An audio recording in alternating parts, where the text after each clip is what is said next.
Welcome to PSL transmission. आपको खुशामदीद कहते हैं। और आगे फर्दर बढ़ने से पहले जी पिच रिपोर्ट आज बहुत जल्दी आ गई है, पहले नाजरीन आपको वो दिखाते हैं। जी खत्म हो गया। You washing Cadbury Dairy Milk PSL हंगामा presented by Lifebuoy herbal shampoo, brought to you by neo by cousin paints और powered by HBR, refresh by Coke. ये है हमारे स्पॉन्सर्स हमारे साथ। मैं हूं आपके साथ फिजा रियाज और पीएसएल की जो ट्रांसमिशन है इसमें हमारे साथ हमारे one and only mister Salim Malik, जिनकी कैप्टनसी से कौन वाकिफ नहीं है, हमारे साथ मौजूद होते हैं। इनके एक्सपर्ट तज्जिए भी आप सुनेंगे और इसके साथ अब्दुल रऊफ जो कि एक्स टेस्ट क्रिकेटर हैं हमारे साथ हैं। इस ट्रांसमिशन की शान बढ़ाने के लिए मैं पहले तो वो जो स्कोर बोर्ड हमारा जैसे प्लान था उस पर ही मैं बात करना चाहूँगी, लेकिन पिच रिपोर्ट पहले आ गया तो मलिक साहब पहले पिच से ही स्टार्ट कर लें। बिल्कुल।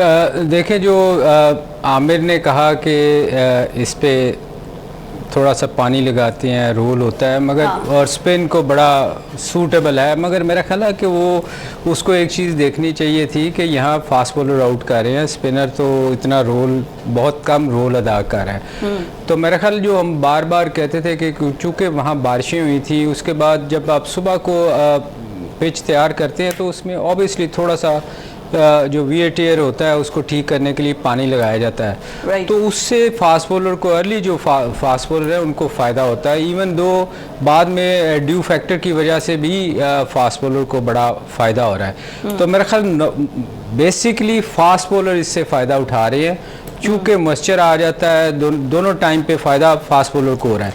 और उसमें हम हमेशा पिछले सेगमेंट में हम दोनों यही कह रहे थे कि पहले 6 ओवर बड़े वाइटल हैं। जो बंदा पहले 6 ओवर सरवाइव करेगा वो लंबा स्कोर करने में काम, लंबा स्कोर से मुराद मेरी जो पिछले साल हम देखते थे 200 वो तो नहीं हो रहे, एटलीस्ट वो 170 180 तक जा सकता है। अच्छा, अगर विकेट से रीजन मैं आपसे जानना चाहूंगी, आगे चल के मैं चाहूंगी कि आप इसको भी हाईलाइट करें, आखिर क्या वजह थी। लेकिन पेशावर और कोयटा, जैसे मलिक साहब ने कहा कि फास्ट बॉलर की ये पिच होगी, फास्ट बॉलर को फायदा होगा। So what do you think आज के जो मैच में किस टीम को ज्यादा फायदा होने जा रहा है?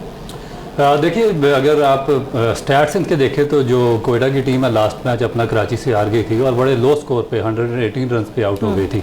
और हम एक्सपेक्ट यही कर रहे थे क्योंकि जो हमारे पिच एक्सपर्ट हैं, जिस तरह अभी आमिर से पहले भी पिच रिपोर्ट दिखाई है और इससे पहले वकार यूनुस बात कर रहे थे, तो उस मैच में भी इन्होंने कहा था कि बड़ा हाई स्कोरिंग मैच होगा, 220 प्लस रन होंगे, मगर 118 रन पर कोयटा आउट हो गई। और उसके बाद जो पेशावर की टीम है अपना लास्ट मैच मुल्तान सुल्तान जैसी जो टॉप टीम है उसके खिलाफ जीती हुई है। तो उस मैच में जो हमारे एक्सपर्ट थे उन्होंने कहा था कि लो स्कोरिंग मैच होगा और 150 रन, उसमें 200 ज्यादा हो गए और almost going to be chase, और रन भी चेज होने लगे थे। 4 रन से पेशावर की टीम जीती है। मतलब आप कहना चाह रहे हैं कि जो वो कह के गए हैं उसका उल्टा होने जा रहा है। जो नहीं, असल में इसमें एक चीज़ है, ये तो रऊफ है ना कि जैसे जैसे मैचेस होते हैं ना तो विकेट थोड़ा सा उसका बिहेवियर चेंज होना शुरू हो जाता है। एब्सोल्युटली। और स्पाइक्स लगने से, ऊपर भागने से तो शायद में भी थोड़ा बहुत स्पिन नज़र आए। वैसे जो फ्लाइट बॉल करने की कोशिश कर रहा है उसको तो स्पिन मिल रहा है, क्योंकि हमारे यहाँ हो ये रहा है कि T20 की वजह से लोग डरते हैं, आके तेज़ तेज़ बॉल करने की कोशिश करते हैं, कोई भी वेरिएशन लाने की कोशिश नहीं करता। उसमें हो क्या रहा है कि उनको स्पिन मिल नहीं रहा। तो मेरे ख्याल में पिछले मैच में थोड़ा सा हमें फ्लाइट बॉल किए कुछ लोगों ने तो उनको फ़ायदा हुआ है। तो मेरे ख्याल में थोड़ा सा स्पिनर्स को इस चीज़ पे काम करना होगा कि इसमें तेज़ से मारना नहीं है, आपको वेरिएशन से बॉल करनी होगी। तो मेरा ख्याल फ़ायदा उसी को होगा, क्योंकि विकेट मेरा छठा मैच है इस पे, छठा या 7वां मैच, तो विकेट में ज़रूर थोड़ा सा ब्रेक आएगा। राइट, बिल्कुल ठीक हो गया। Do you agree with him कि जो ये बात कर रहे हैं? और दूसरा ये कि जो पॉइंट्स टेबल है Quetta and Peshawar, almost points तो दोनों के सेम हैं, लेकिन मैचेस जो हैं वो आई थिंक पेशावर ज़ल्मी ने ज़्यादा खेले हुए हैं। जी बिल्कुल, पेशावर के मेरा ख्याल है कि 8 मैचेस हैं और 9 पॉइंट्स हैं और 2 मैचेस बाकी हैं। कोयटा ने 7 मैचेस में 9 पॉइंट्स हैं और उनके अभी 3 मैचेस बाकी हैं और उनको अभी चेज कर रही है कराची के लिए भी ये टूर्नामेंट अभी तक अलाइव है, क्योंकि कराची के 8 मैचेस में 6 पॉइंट है। मर्द तो बेचारे लाहौर वाले गए हैं, लाहौर तो ऑलमोस्ट इस टूर्नामेंट से दुख तो हमें लाहौर वालों को है। मलिक साहब आप हंस रहे हैं, ऐसे तो ना करें। लाहौर ऑलमोस्ट आउट हो लाहौर पे हम पिछले मेरे ख्याल 1 माह से हंस रहे हैं जी, क्योंकि हमारी एक्सपेक्टेशन उनसे बहुत ज़्यादा है। देखिए राना जवाद साहब से मैंने सवाल किया, मैं कहा क्या वजह बनी आप क्यों, कहते हैं हमें फॉर्म 45 तो ठीक था, 47 पे आके हमारा खराब हो जाता है। नहीं, इनका बेसिकली फॉर्म 45 ही खराब था, क्योंकि ये पीछे जो पहला ही लेके आए थे ना शुरू से ही, जो उन्होंने सिलेक्शन की थी वही कम्प्लीटली रॉन्ग थी। उसमें बहुत ज़्यादा फॉल्ट थे, और फिर उसके बाद जो इन्होंने चेंजिंग भी आगे नहीं की। फॉर्म 47 तो बाद में आता ना कि लेटर पार्ट में, तो इन्होंने पहले पार्ट में ही अपना जो, यानी कि मैं आपको एग्जांपल देता हूँ, अब्दुल्ला शफीक थे, पाकिस्तान के सीजनल ओपनर है, जो वर्ल्ड कप में 2 सेंचुरियां करके आए हुए हैं, और लास्ट लाहौर के अंदर जिसमें चैंपियन हुई है उसके फाइनल में वो मैन ऑफ द मैच थे। उनको इन्होंने 2 मैचेस के बाद बाहर बिठा दिया और उसको कोई मैच नहीं खिलाया। इसी तरह फिर जो उनके आउट ऑफ फॉर्म बॉलर्स थे उनको ये पूरे टूर्नामेंट में कैरी करते रहे, और ये एक्सपेक्ट करते रहे कि शायद इस मैच में रिजल्ट दे दें, इस मैच में रिजल्ट दे दें, और उसी रिजल्ट प्रोडक्शन के चक्कर में 7 के 7 मैचेस ये हार गए। तो इसका मतलब है कि फॉर्म 45 ठीक है, फॉर्म 47 45 ही खराब है। असल में इनकी सिलेक्शन बड़ी गंदी हुई है। देखिए असल में शाहीन पर करते हैं रिलाय के, जो शाहीन कह रहा है वही सब ठीक है। नहीं, असल में देखें हुआ क्या है कि इनकी ना बॉलिंग बड़ी तगड़ी थी पिछले 1-2 सीजन, ये हमेशा इवन पाकिस्तान की ऑलमोस्ट बॉलिंग खेल रही थी। अब रऊफ अनफिट, खुद वो अनफिट, उसके बाद इन्होंने रिप्लेसमेंट उसकी जगह कोई नहीं ली। फिर इनके स्पेशली नीचे स्पिनर्स इनके पास कोई इतना ख़ास नहीं था। राशिद के ना होने से 3 बंदों की देखें ना, 3 बंदे मेन प्लेयर इनके बाहर हो गए, हारिस का कंधा डिस्लोकेट हो गया। वो तो वैसे ही परफॉर्म अच्छी नहीं कर रहा था पिछले 2 साल। पता नहीं, वैसे ये बात है सबकी शादियों के बाद ये कोई परफॉर्मेंस अच्छी दे नहीं रही। पूरी टीम ये बेचारी बेगमों पे क्यों डाल रही है? नहीं, लेकिन आप ये देखें, इनका ऑस्ट्रेलिया का टूर हो, इनका एशिया कप हो, इनका वर्ल्ड कप का टूर हो, तमाम बेगमात इनके साथ जाते हैं। मुझे ऐसा लगता है कि बेगमात के प्रेशर में इनको अच्छा परफॉर्म करना चाहिए। वो शॉपिंग ज़्यादा करती है ना, वो प्रेशर मेरे ख्याल ज़्यादा पैसे बचाने पर लगा हुआ है। लेकिन मैं आपकी तरफ आऊँगी, रऊफ, आपके समझते हैं कि अभी पॉइंट्स टेबल पे जैसे आप बात कर रहे थे, आज का मैच कोयटा के लिए जीतना, बल्कि जो भी जीतेगा वो तो पावर प्ले में चला ही जाएगा, ऑलरेडी मुल्तान सुल्तान तो वहाँ पर मौजूद है, पेशावर के लिए जीतना कितना ज़रूरी है? देखिए बहुत इंपॉर्टेंट है। जिस तरह हम बात कर रहा था कि कराची 8 मैचेस के बाद 6 पॉइंट्स पर है, अभी तक कराची इस टूर्नामेंट से कम्प्लीटली आउट नहीं हुई। अगर ये आज मैच जीत जाता है पेशावर, तो फिर कराची भी लाहौर की तरह आप हैं कि टूर्नामेंट से आउट हो चुके हैं। अदरवाइज अगर आज पेशावर मैच हार जाता है तो उसके बाद कराची के पास स्टिल 2 मैचेस बाकी हैं। अगर 2 के दोनों मैचेस जीत जाते हैं तो उनके 10 पॉइंट हो जाएंगे, वो स्टिल अभी तक अलाइव रहेंगे। तो इसलिए ये पेशावर के लिए बहुत ज़्यादा क्रूशल मैच होगा, और उनको बड़ी कैलकुलेटेड टीम अपनी सिलेक्शन करनी पड़ेगी, क्योंकि लास्ट मैच में अगर उन्होंने 204 रन किए थे मुल्तान के खिलाफ, तो 200 रन उन्होंने करवा भी दिए थे। बॉलिंग उनकी स्ट्रगल करती रही। तो इस मैच में देखें कि क्या वो बॉलिंग लाइन में चेंजिंग करते हैं, या फिर उनके 1-2 प्लेयर्स हैं, जिस तरह हारिस स्कोर नहीं कर रहा था, तो उसको आउट करते हैं, यानी फिर आसिफ अली हारिस पिछले मैच में मेरे ड्रॉप कर दिया था उसको। आसिफ अली का प्रॉब्लम है, वो स्कोर नहीं कर रहा काफ़ी अरसे से, उसको देखें उसकी जगह पे किसको लाते हैं। तो 1-2 स्लॉट्स इनकी अभी फिल होने वाली हैं। इन्होंने एक नई किया जा सकता है। हाँ जी, एक इन्होंने एक लड़का इंट्रोड्यूस कराया था, Mehran Mumtaz, left arm leg spinner. Mehran ने बॉलिंग कितनी अच्छी की, उसने बहुत एक्सेप्शनल बॉलिंग की है, बहुत अच्छी बॉलिंग। तो मेरा ख्याल है कि आज हम देखेंगे कि वो मजीद अपनी उस सिलसिला उसका जारी रखता है कि नहीं। वैसे मेहरान, मुझे जितने भी स्पिनर्स अभी तक खेले हैं ना जी, वैसे हम जिसकी तारीफ करते हैं फिर अगले मैचों में इसको मैं बाबर आजम की तारीफ आपसे करवाने वाली थी, आपने तो मेरा क्वेश्चन ही खत्म करवा दिया। नहीं, उसकी भी करेंगे। बाबर आजम बड़ा मुझे इन्फॉर्म नजर आ रहे हैं। देखें, इस बाबर आजम एक बहुत पाकिस्तान का प्लेयर है, जो प्लेयर है किंग बाबर। बाकी जो है ना वो याली मदद वाला काम है। बाकी आप पाकिस्तान टीम को भी देख लें कि बाबर जब तक स्कोर करता है, आप कंसिस्टेंट प्लेयर, मैं उसको प्लेयर मानता हूँ, या कोई भी दुनिया के लोग हैं वो क्यों उसकी रिस्पेक्ट करते हैं, क्योंकि कंसिस्टेंट स्कोर करता है। वो ऐसा नहीं है कि एक मैच में किया 2 में फ्लॉप हो गया, आप पिछली उसकी सारी देख लें। तो ये आज भी जो है ना बाबर का बड़ा क्रूशल होएगा रोल। अच्छा, क्योंकि देखें उसने 100 किया, टीम को साथ लेके चला, सामने से होता ये है कि सामने से विकेट ना गिरी हो ना, तो बाकी प्लेयर्स जो है ना वो आके अगर तेज़ भी खेले ना, तो वो उनको पता होता है कि एक एंड सेफ है। तो बाबर बड़ा अच्छा रोल अदा कर रहे हैं। लोग उसको क्रिटिसाइज करते हैं कि जी स्लो, उसका स्ट्राइक रेट बड़ा स्लो है, मेरे ख्याल में ऐसा प्लेयर जो टीम को चला के लेके जाए, उससे बेहतर प्लेयर टीम में हो ही नहीं सकता। yes. तो मेरा ख्याल है आज भी बाबर का रोल यही होना चाहिए कि एक एंड पे उसको विकेट थ्रो नहीं करनी चाहिए, बेशक शुरू में स्कोर हो ना हो। अगर वो बाबर स्टे करता है तो ये लंबा स्कोर करेंगे, क्योंकि बाबर के आउट होने से एकदम टीम अंडर प्रेशर आती है, क्योंकि वो मेन प्लेयर है, डाउन हो जाता है ना। तो ये आज बाबर का बहुत बड़ा वाइटल रोल होगा। अच्छा, ये जो आपने पिक्चर एग्जैक्ट खींची है ना, मुझे अपनी क्रिकेट टीम के अंदर रिजवान और बाबर की जोड़ी भी ऐसे लगती थी। रिजवान थोड़ा स्टे दे के, उसका हमेशा स्ट्राइक रेट स्लो होता था और बाबर हार्ड हिटिंग करता था। इन दोनों की जोड़ी में यही चीज़ थी। देखें, ये जब तक दोनों ओपन करते रहे, बहुत सारा लोगों ने क्रिटिसाइज किया है, मगर आप देखें कि उतनी देर तक पाकिस्तान की ओपनिंग अच्छा करती रही। जी बिल्कुल। जैसे ये इनकी जोड़ी हफीज ने तोड़ी है, उसके बाद स्ट्रगल कर रहे हैं। यस, मतलब जब से ले लें आप, एक आ रहा है दूसरा जा रहा है, कोई सेटल नहीं हो रहा।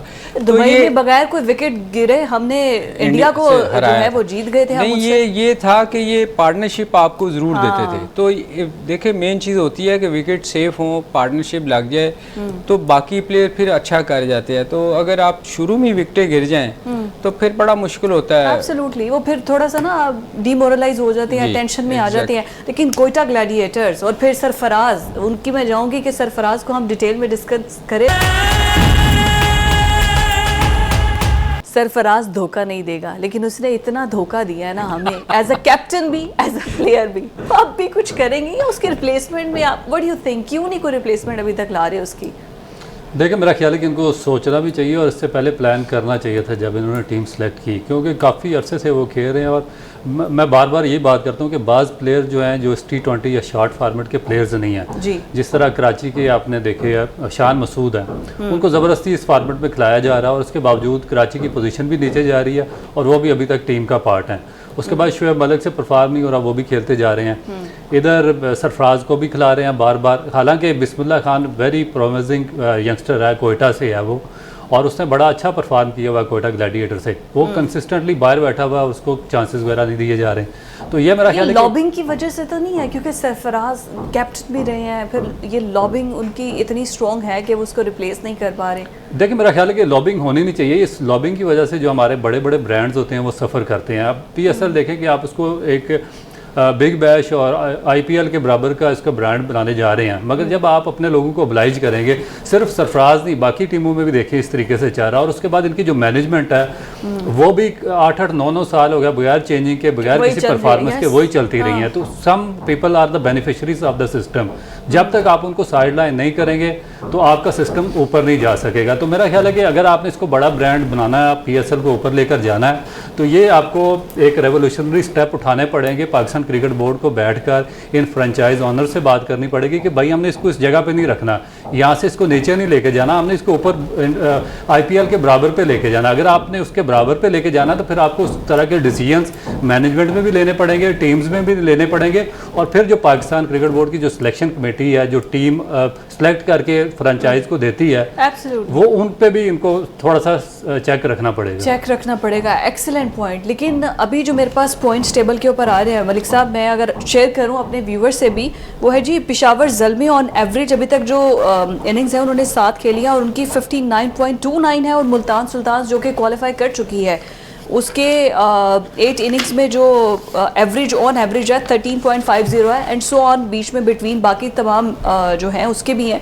मैं वो हैरान हूँ पेशावर ज़ल्मी के लिए। आप कह रहे थे कि आज का मैच जीतना बहुत ज़रूरी है, लेकिन 415 रन ऑन एवरेज भी उनके सबसे ज़्यादा है और इनिंग्स जो आ रही है एवरेज वो भी 59.29 आ रही है सबसे ज़्यादा पेशावर ज़ल्मी की। नहीं, देखें, ये स्टैट्स जो है ना ये बाद में आते हैं। ऑन अ डे जो अच्छा खेलता है ना उस दिन बड़ा मैटर करता है, क्योंकि ये तो आप बाद में निकालते हैं ना कि ये ऐसे हुआ था, ऐसा हुआ। असल होता है उस दिन कौन अच्छा खेलता है। ये आप बड़ा लूट लिया। देखें ना, आप कराची लाहौर को अगर देखें, पिछले 2 साल से ये चैम्पियन लाहौर थी, तो इस साल उसका क्या हाल हुआ। ऑन अ डे वो उनकी सिलेक्शन पे बड़ा डिपेंड करता है, जो हम बार बार इस चीज़ पे बात करते हैं कि आपकी सिलेक्शन अगर अच्छी नहीं होएगी, लाहौर की अच्छी नहीं थी तो बाहर हो गई, कराची पिछले 7 साल से अच्छी नहीं कर रही बाहर हो गई। बाहर ही हो रही है। अभी आपने एक सवाल किया था रऊफ़ को, सरफराज का।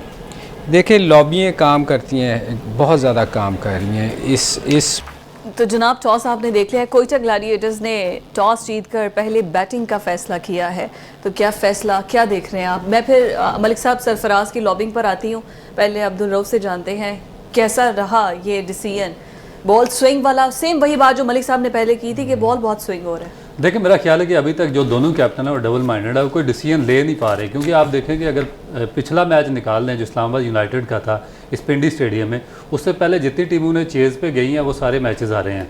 जिन्होंने पहले बैटिंग किया वो मैचेस जीतते रहे हैं। कल इस्लामाबाद यूनाइटेड मैच जीत गई थी चेज़ पर। आज इन्होंने, मेरा ख्याल है कि इसलिए इन्होंने पहले बैटिंग की, बॉलिंग की है रोसो ने, क्योंकि लास्ट मैच जो उनका कराची से हुआ इसी पिच पर, उसमें ये इन्होंने पहले बैटिंग की थी और 118 रन पर आउट हो गए थे। तो माइट भी ये इनके माइंड में होगा कि हम बाद में चेज़ करने जाएंगे और बाद में जो सिचुएशन होती है या जो पिच होती है उसका बिहेवियर थोड़ा बेहतर हो जाता है। हाँ। तो मे भी ये हो सकता है इनके दिमाग में। और एक और चीज़, इनका जो एक बड़ा मेजर बॉलर है उस्मान तारिक, उसके एक्शन पे थोड़ा सा सस्पेक्शन आई है। हाँ। और अगर वो, मेरा ख्याल है कि अगर उनकी टीम में होता तो शायद ये पहले ये चले जाते सेकंड बॉलिंग पे। तो अब थोड़ी सी इनकी बॉलिंग की स्ट्रेंथ है वो वीक हुई है, तो ये सेकंड चीज़ पर गए। बिल्कुल ठीक हो गया। मलिक साहब चाहे पहले खेलें चाहे बाद में खेलें, आज का मैच तो हमारा पेशावर और कोयटा के दरमियान है। लाहौर कलंदर्स वाले ना पहले खेल के जीते हैं ना बाद में खेल के जीते हैं। ये दुख मुझे तो बहुत है, मैं इस वजह से बार बार आती हूँ इस तरफ। लाहौर देखें जी, लाहौर बेचारे मेरे ख्याल वो सिलेक्शन ठीक नहीं कर सके। उन्होंने मेरे ख्याल वो अपने उसी नशे में रहे कि हम पिछले 2 साल जीते हुए हैं और वो उससे बाहर नहीं निकले। हाँ। बाकी टीमों को अगर देखें, मुल्तान को, ये इन्होंने बड़ी जल्दी उनकी जो वीकनेस थी उनको कवर कर लिया। इन्होंने कोशिश नहीं की। जब इनको समझ आई उस वक्त बहुत लेट हो चुका हुआ था, वो उस वक्त ये टोटली बाहर हो चुके थे। मेरा ख्याल है नेक्स्ट ईयर के लिए इनको इस चीज़ पे काम करना पड़ेगा कि इनकी जो कॉम्बिनेशन है वो बहुत बेहतर होना चाहिए। बिल्कुल ठीक हो गया। अच्छा, आज के मैच की तरफ अगर आ जाते हैं तो अभी टॉस भी आपने देखा है, तो व्हाट डू यू थिंक, क्या पिच को देखते हुए और सब बॉलर्स को, सब टीम को देखते हुए क्या किसके फेवर में जा रहा है? देखें मेरे ख्याल में पेशावर जो है वो बहुत अंडर प्रेशर होगा। उसकी रीज़न ये है कि उसका ये मैच जीतना बड़ा क्रूशल है। कोयटा तो फिर भी उसके पास चांस होएगा हारने के बाद, पर पेशावर अगर हारता है तो वो फिर उस सिचुएशन पे आ जाएगा कि अगर अगला मैच हारे तो हम बाहर हो जाएंगे। तो आज के लिए, आज थोड़ा सा मेरे ख्याल में अंडर प्रेशर खेलेगी।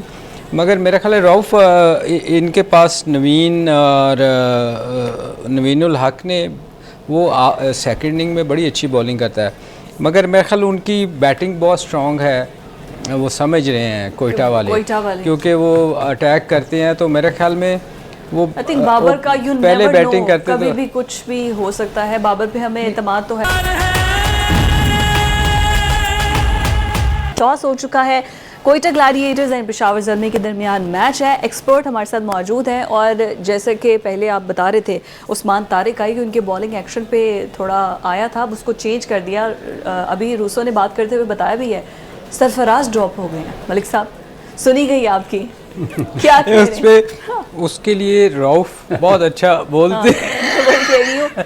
अगर सरफराज देख रहे हैं तो कल्प्रेट ये है जी, अब्दुल रऊफ साहब हैं। सरफराज की इतनी तारीफ की है कि सुन लिया कोयटा ग्लैडिएटर्स वालों ने। देखिए काफ़ी ज़्यादा हो गया, क्योंकि उन्होंने इस टूर्नामेंट में रहना, आगे इंपॉर्टेंट मैचेस भी उनकी आएंगे और उसमें अगर उन्होंने परफॉर्म करना तो उनको ये चेंजिंग करनी पड़ेगी। हमारे सामने जो टीम स्क्वाड भी चल रहा है, ये दोनों मैचेस का ये देखें ना, उसमें उसको सरफराज की जगह पे लॉरी एवंस आ गए हैं। उसके बाद जो उस्मान तारिक जिसकी हम बात कर रहे थे, जिनका एक्शन सस्पेक्ट किया था पिछले मैच में, उनकी जगह पे सोहेल खान आ गए। और एक बड़ा अच्छा इंक्लूजन इन्होंने किया उमैर बिन यूसुफ का। ये बड़ा प्रोमाइजिंग किस्म का अंडर 19 बैट्समैन है, इसने बड़ा अच्छी परफॉर्मेंस की है पीछे डोमेस्टिक में। तो मेरा ख्याल है कि बड़े राइट टाइम पे इसको टीम के अंदर इन्होंने इंक्लूड किया। नहीं यार, ये इन्होंने स्पिनर की जगह फास्ट बॉलर डाल लिया, ये मेरी समझ से बाहर है। वो सलीम भाई कंडीशंस, क्योंकि आपने देखा ना कि सीम बॉलर को सूट कर रही हैं जो पिंडी इस्लामाबाद की कंडीशंस हैं, तो जितने भी सीम बॉलर्स हैं उनको यहाँ पे एडवांटेज मिल रहा है। तो मेरा ख्याल है कि उन्होंने रिड्यूस किया अपने फास्ट स्पिनर को। और सोहेल खान क्योंकि एक्सपीरियंस बॉलर है, नो डाउट उसे लास्ट मैच में कोई इतनी अच्छी बॉलिंग नहीं हुई है, मगर ये कंडीशंस को सामने रखते हुए मेरा ख्याल है वैसे ये ज़्यादती है। पिछली दफ़ा आपने सुहेल खान को कहा था कि ये मेरे साथ 15 साल पहले इसने खेला है, हाँ जी। और अब आप उन्हीं लोगों को दोबारा खिला रहे हैं जो नए प्लेयरों को चांस नहीं दे रहे। यस। तो मेरे ख्याल में लॉबिंग है ना, इसी लॉबिंग की तो हम पहले भी बात कर रहे थे। And back to the lobbying, Malik साहब आप बताइए, ये पाकिस्तानी टीम के अंदर इवन ये जो स्पॉन्सर्स हैं और ये सब टीम्स हैं, इसमें भी लॉबिंग क्या बहुत स्ट्रॉन्ग होती है प्लेयर्स बहुत की? है। देखें, मुझे याद है कि सबसे ज़्यादा सरफराज पे बोला गया। हाँ। जब उसको कप्तानी से हटाया गया तो जी ये पानी पिलाने आए तो उस पर भी बड़ा शोर मचा जी, उनको 12th मैन बना के अंदर भिजवा दिया गया। देखें, हम भी कप्तान रहे हैं, राइट। बहुत सारे लोग कप्तान रहे हैं पाकिस्तान टीम के, वो सारे अंदर जाते थे जब मैच अच्छा के दौरान अगर नहीं खेल रहे तो जाके बल्कि अप्रिशिएट करते थे। तो ये लॉबी जो है ना, ये हमारे यहाँ बहुत ज़्यादा इसका है रोल। अपने टाइम का अगर कोई किस्सा आप हमसे शेयर कर सकें, anything which comes in your mind. मैं जी हमारे टाइम पे मैं नाम नहीं लूँगा किसी अच्छा, का। हाँ। मैं हज़फ कर देते हैं। हाँ, उसको ज़रा वो समझ जाएंगे जिनकी मैं बात कर रहा हूँ। हमारे टाइम पे ना जी एक सिलेक्टर थे, तो वो उन्होंने मुझे कहा जी कि कराची का एक लड़का था, उन्होंने कहा कि इसको खिलाना है। मैंने कहा सर इसकी जगह, मैं कैप्टन था तो वो इकट्ठे टीम बनती थी, तो उन्होंने चाहा कि मुझे कॉन्फिडेंस में लेके, तो जब वोटिंग हो तो ये इंजेक्ट कर दिया हमारी तरफ हो, तो मुझे उन्होंने कहा कि ये इसको खिलाना है।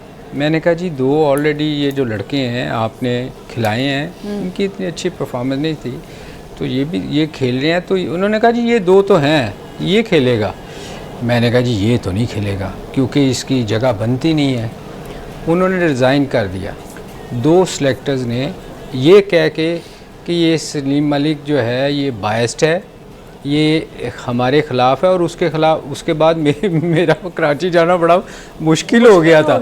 हालांकि मैंने कोई, अल्लाह जानता है कि मैंने कोई बेईमानी नहीं, क्योंकि परफॉर्मेंस नहीं थी। आप परफॉर्मेंस बेस पे रखते हैं ना, तो लॉबी जो है ना, शायद उन पे प्रेशर था। असल में आप नहीं आए ना उस लॉबी के अंदर, अगर वो आप इंट्रोड्यूस करवा देते उस लड़के को तो फिर आपका कराची जाना मैं मुश्किल आपको ना होता। लॉबिंग का किस्सा सुनाता हूँ एक अपना, कि यहाँ पे इस तरह होता है। 2003 का वर्ल्ड कप था पाकिस्तान का साउथ अफ्रीका में। ओके। तो हमारा मैच हो रहा था फर्स्ट क्लास का मुल्तान में। मुझे वकार यूनुस का फ़ोन आया साउथ अफ्रीका से कि तुमने आना है वर्ल्ड कप खेलने के लिए, क्योंकि उससे पहले जो ट्रायल मैच यहाँ पे हुआ था उसमें मैंने 5 आउट किए थे। पाकिस्तान की सारी टीम को मैं 100 पे आउट कर दिया था मैंने। तो मुझे फिर भी वो चेयरमैन ने निकाल दिया अपने रेफरेंस पे और फिर किसी और को ले गए। ये गोरे जब कोई तारीफ करे ना अपनी, तो गोरे क्लैपिंग करते हैं। अच्छा, आगे वहाँ पे साउथ अफ्रीका में जिनको लेकर गया वो फिर अनफिट हो गए, जिनको मेरी जगह पे लेके गए। वकार यूनुस कैप्टन थे, वो सेटिस्फाइड नहीं थे, क्योंकि जितना चाह रहे थे। उन्होंने कहा जी कि जो मैं डिमांड कर रहा हूँ मुझे वो प्लेयर्स देना जो उन्होंने परफॉर्म किया। उन्होंने कहा ठीक है, हम जो आप किसको बुला रहे हैं? उन्होंने कहा जी अब्दुल रऊफ को भेज दें पाकिस्तान से। मुझसे पासपोर्ट लिया, पाकिस्तान क्रिकेट बोर्ड ने मेरा वीज़ा लगवा दिया साउथ अफ्रीका का। मुल्तान में मैच की, एक इनिंग छुड़वाई मुझे फर्स्ट क्लास की, मुझे लाहौर बुला लिया कि, और मुझे सारा सामान वगैरह दे दिया कि आप सुबह जोहानिसबर्ग आपकी फ़्लाइट है, ये टिकट है, ये सारा कुछ आपका। कैप्टन को बता दिया कि वो आ रहा, आप फलाना बंदा भेजें, उसको जोहानिसबर्ग एयरपोर्ट से पिक करके ले जाएगा। आप यकीन कर सकती हैं, मैं वापस से मुल्तान गया और वहाँ पे वही बंदा गया जो चीफ सेलेक्टर वसीम बारी के डिपार्टमेंट का था और जो चेयरमैन की मर्जी का था, उसको भेजा। फिर वकार ने वापस आके प्रेस कॉन्फ्रेंस की कि जिसको मैंने मांगा था उसको नहीं भेजा, और फिर हम वर्ल्ड कप हारे, पहले राउंड से बाहर। और ये लेवल है लॉबिंग का पाकिस्तान। ओह माय, और स्टिल अभी तक ये 2003 की बात बता रहे हैं। ये 2003 की है। आप ये देखें ना कि इस लीग में आपको कुछ प्लेयर ऐसे नज़र आएंगे जो पिछले कई सालों से कुछ नहीं कर रहे, हाँ, मगर वो किसी ना किसी टीम का हिस्सा है। उसकी रीज़न क्या है? हम हमेशा रऊफ और मैं अक्सर बैठ के कहते हैं ये एक सर्कल है जिसमें किसी दूसरे प्लेयर को ये आने नहीं देते। हाँ। क्योंकि वो आएगा तो नज़र आएगा ना।